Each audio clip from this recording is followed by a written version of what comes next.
They say silence keeps the peace. But what if silence hides the truth? Sophie Cunningham isn't just playing basketball anymore. She's fighting a system she believes is broken. Fines can drain her wallet, critics can attack her, but one thing they can't take is her voice. It began, oddly enough, with a single insult. Skip Bayless, or as Sophie cleverly rebranded him, Skip Biss, had taken a swipe at her, accusing her of clout chasing. For most players, the comment might have gone unnoticed, just another dismissive jab from one of sports media's loudest critics. But Sophie was not most players. Instead of shrinking, she flipped the script. In a digital world where attention is everything, Bayless expected his words to bury her. But Sophie transformed 36 views into millions of impressions. She weaponized humor, sarcasm, and truth, turning Skip's dismissal into free fuel for her own platform. This wasn't just about Bayless anymore. The feud revealed something deeper about Sophie. She was fearless, quick-witted, and unafraid of confrontation. While most athletes tread carefully around media personalities to protect their reputations, Sophie attacked the narrative head-on. She understood the stage wasn't ESPN's, it was hers. For fans, it was refreshing. Here was a woman in professional basketball who wasn't afraid to call out the nonsense, whether it came from media talking heads or from inside the league itself. And yet, even in her sharpest comebacks, Sophie's words carried more than just humor. They carried frustration. Frustration with being underestimated. Frustration with being ignored. Frustration with the power structures in sports that dictated who was worthy of respect and who wasn't. Skip Bayless thought he was the enemy, but Sophie's fight was never really about him. The tone shifted when the spotlight turned to Lexi Hull. Within days, Lexi absorbed 2 brutal hits, the kind that made audiences flinch. Both were clear, dangerous blows. Yet, astonishingly, the referees responded with the softest penalties. A technical here, a questionable whistle there. Nothing close to a flagrant. Sophie wasn't just angry. She was horrified, because Lexi wasn't just another player. She was a teammate, a friend, a sister in the game. Seeing her body hit the hardwood again and again made something click in Sophie's mind. This league wasn't protecting its players, and this wasn't paranoia. The numbers back it up. According to an NCAA study, women's basketball ranks among the highest in concussion rates across college sports, with nearly 6 concussions per 10,000 athletic exposures. That's higher than softball, soccer, even some contact-heavy men's sports. Yet despite the evidence, women's injuries are often treated as less serious, less newsworthy, less urgent. Sophie couldn't shake it. If Lexi wasn't safe, then who was? This was the WNBA's supposed promise. A league built for empowerment, safety, opportunity. Yet, when its players were thrown to the floor, their heads rattling, their bodies risking long-term damage, where was that promise? Instead of strong officiating, there was hesitation. Instead of accountability, there was silence. Sophie's emotions spilled beyond the game. She felt betrayed. Basketball wasn't supposed to be a battlefield where women sacrificed their bodies with no protection. And yet, night after night, that's what it was becoming. She spoke out. And in doing so, she drew a dangerous line in the sand. If Lexi's pain was the breaking point, Kelsey Mitchell's story was the proof. Kelsey wasn't just good, she was dominant. Night after night, she was the kind of player who kept defenses up late at night, scrambling through film, searching for weaknesses that didn't exist. In the 2023 season, she averaged 18.2 points per game, shooting with a career-high efficiency. She wasn't just a bucket getter. She was reliable, durable, and relentless. The type of player any league would be thrilled to market as a face of the future. And yet, when Kelsey hit the floor, she didn't get the whistle. She didn't get the replay. She didn't get the protection. One incident seared itself into fans' memory. Mitchell knifed into the lane, absorbed contact, and as she rose for a layup, a defender yanked her mid-air. She hit the hardwood hard, the kind of fall that makes crowds gasp and teammates rush over. And then, silence. No foul, no review, play on. To Sophie, it wasn't just a missed call. It was an insult, The numbers only amplified the outrage. Take Caitlin Clark, for example. At Iowa, Clark drew 8.1 fouls per game, an astronomical number. Every bump, every hip check, every contested shot seemed to result in a whistle. Clark deserved respect, but she also benefited from the narrative surrounding her. A generational shooter, a once-in-a-lifetime college star. She was marketed that way, and referees reinforced that storyline by protecting her on the court. But Mitchell? Despite her elite performance, she drew far fewer fouls. There was no special whistle, no cushion of protection. She could be shoved, hacked, or pulled to the ground, and still the game marched on. Her toughness was admired, but it was also exploited. This wasn't about human error. Everyone knows referees miss calls. What Sophie saw was something deeper, a system of double standard. The WNBA wasn't just officiating games. It was curating narratives. Players who fit the marketable mold, young stars, rookies with hype machines, or those who moved merchandise, got the benefit of the doubt. Players like Mitchell, who did their work with relentless consistency but didn't fit the league's marketing playbook, were left unprotected. And that was the hypocrisy that burned Sophie the most. Kelsey wasn't just another player. She was the engine of Indiana's offense, a leader who carried her team through nights when others struggled. She played with a balance of finesse and fire, a scorer who could erupt at any moment. Yet despite everything she gave, the league refused to give her the same respect it handed to others. To Sophie, this was more than unfair. It was dangerous. Players were being asked to put their bodies on the line, night after night, with no guarantee of even-handed protection. And when the league looked away from clear-cut fouls on stars like Mitchell, it sent a message. Some bodies are worth more than others. That realization stung. It wasn't just about basketball anymore. It was about values. The WNBA loved to brand itself as a league of equality, a beacon of empowerment. But what good were slogans when double standards defined the actual experience of its athletes? For Sophie, watching Mitchell crash to the ground without a whistle crystallized everything. It wasn't incompetence. It wasn't an accident. It was a pattern. And Sophie? She was ready to call it out. The league had heard enough. Sophie's words weren't just noise on social media. They weren't random tweets fading into the void. They carried weight. They rattled executives. Each post, each critique, each unapologetic statement chipped away at the polished image the WNBA worked so hard to maintain. For years, the league had prided itself on being unified, progressive, professional. But Sophie's defiance threatened to expose the cracks. She wasn't just pointing at isolated issues, she was holding up a mirror. And the reflection wasn't pretty. The league's response was swift and predictable.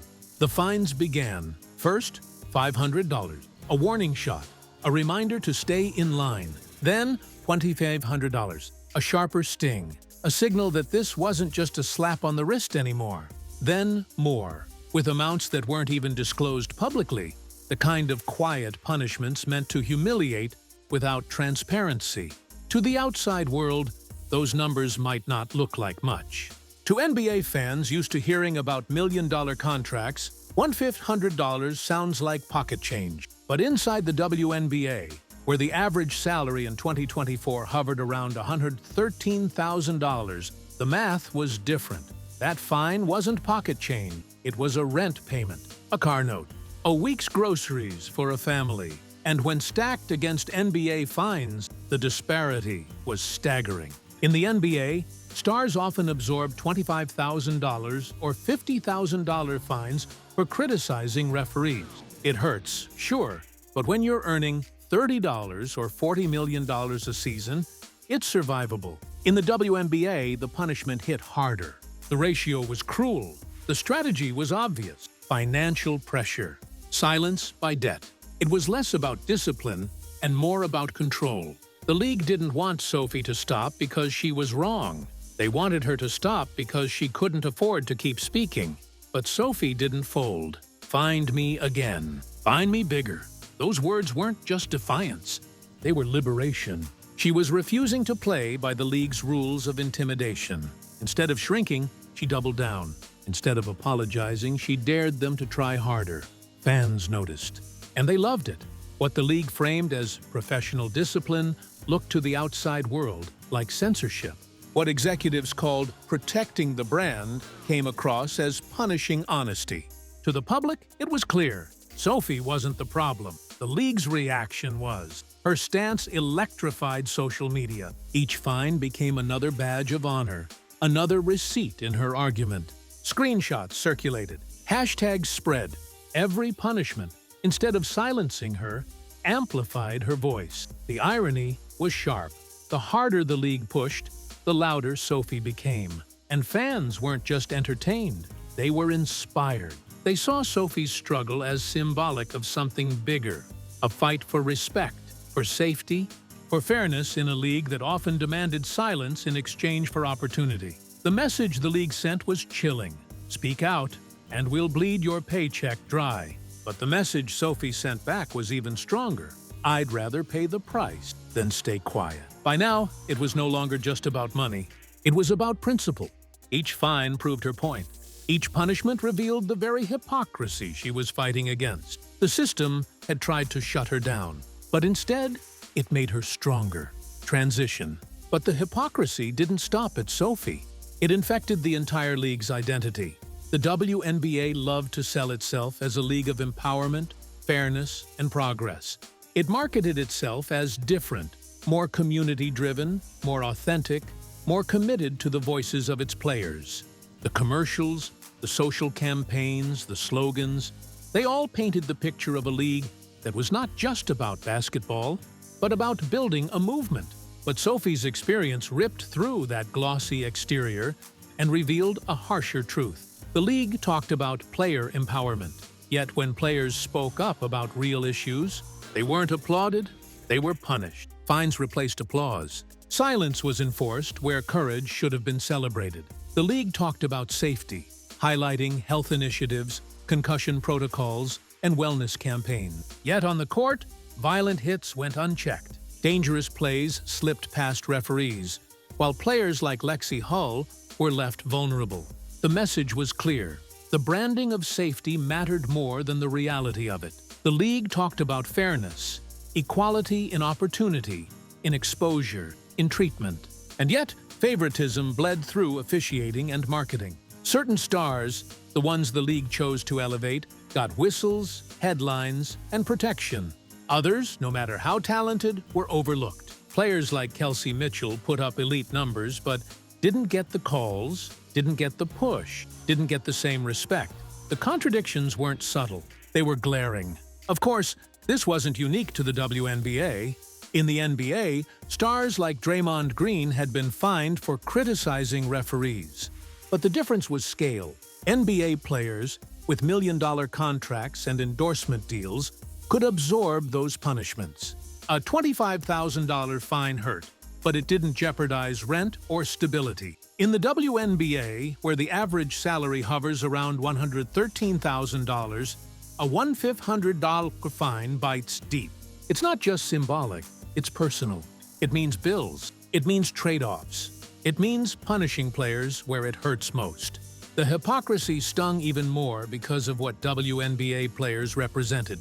They weren't just athletes, they were pioneers. They were told, over and over, that they were the faces of progress, carrying the weight of representation, activism, and change. The league leaned on their image to sell empowerment to fans and sponsors. And yet, when players like Sophie embodied that very spirit, courage, outspokenness, defiance, the league recoiled. Instead of celebrating her, they labeled her. Instead of supporting her, they punished her. For Sophie, the pattern was undeniable. This wasn't about one missed call or one fine. It was systemic. It was woven into the DNA of a league that marketed empowerment while silencing its most empowered voices. And at this point, Sophie realized something crucial. It wasn't just about her anymore. Her fight had become something larger. Transition. This fight wasn't Sophie's fight alone. The question was, who would join her? Other players were watching. Some quietly agreed with Sophie, nodding along in private conversation. Others whispered their support in locker rooms or DMs, but never dared to make it public. The cost was too high. Every player knew what a fine could do to their paycheck. Every player had seen how quickly a troublemaker could be buried under the league's label. But still, the energy was shifting because Sophie wasn't alone in her anger. She was simply the one brave enough to turn the volume up. Her defiance forced everyone else to confront the same questions they'd been dodging. Why are we being treated like this? Why do we have to play harder for less protection? Why are our voices punished instead of heard? And history gave Sophie reason to hope. Back in 2020, the Atlanta Dreams players had staged one of the most remarkable acts of resistance in sports history. When their co-owner, Senator Kelly Loeffler, publicly opposed the Black Lives Matter movement, the players responded. They wore black t-shirts that read simply, "Vote Warnock." It wasn't just a slogan, it was a direct rebuke of their boss. That act of rebellion rippled through the nation. Raphael Warnock, then a relatively unknown candidate, surged in polls. Eventually, he won the Senate seat. A group of WNBA players had helped tip the balance of American politics. They had shown that they weren't just athletes. They were activists, leaders, and game changers. Sophie knew this story well. Every WNBA player did. It was proof that rebellion wasn't impossible. It was possible, and it was powerful. But the stakes now were different. This wasn't about politics outside the game. This was about the league itself. This was about confronting the very system they played for, the structure that paid their salaries and controlled their careers. Could Sophie spark something similar? Could her defiance ignite a collective movement, one where players demanded fairness, safety, and respect, not as privileges, but as rights? The question lingered, heavy and unresolved. Would her fight end in silence? Another voice buried under fines, dismissed as unprofessional, left to fade once the news cycle moved on? Or could this be the first shot in a rebellion? A line drawn in the hardwood where the players finally said, "Enough." For now, it was unclear. Many players still hesitated, weighing the risk of speaking up. A single paycheck, a career opportunity, a public label, all of it could vanish overnight. And yet, silence felt like its own kind of defeat. One thing, however, was undeniable. Sophie's words had already cracked the facade. The league could no longer hide behind polished slogans and empowerment campaigns. The hypocrisy was exposed, raw and undeniable. And whether this ended with Sophie, silenced, or with a revolution, the WNBA would never be the same again. Sophie's story was never just about basketball. It was about power, fairness, and the cost of speaking truth in a system built on selective values. She began as a competitor, fueled by love for the game. But as the injuries mounted, as the whistles stayed silent, and as the fines piled up, her role shifted. She became something bigger, a voice against hypocrisy. The league sold itself as empowerment. Yet Sophie saw how empowerment was punished when it spoke too loudly. The league promised fairness, yet fairness bent toward those deemed marketable. The league championed safety, yet safety vanished when the hits came for the wrong players. For every Lexi who fell without protection, for every Kelsey Mitchell who dominated without recognition, Sophie's voice carried the weight of a truth too heavy to ignore. The system wasn't broken. It was working exactly as designed. And that is why her fight matters. Not just for herself, not just for her teammates, but for every athlete who refuses to stay silent when silence is demanded. Change doesn't come from hashtags or press releases. It comes when voices refuse to be muted. Sophie chose to speak, and in doing so, she lit a fire that others could follow. The question now is, will you listen? Will you stand with the players who give everything and ask only for fairness in return? This story is about basketball, but it's also about justice. And justice doesn't come easy. If Sophie's courage resonates with you, don't let the conversation end here. Comment, share, subscribe, because change begins when voices echo together.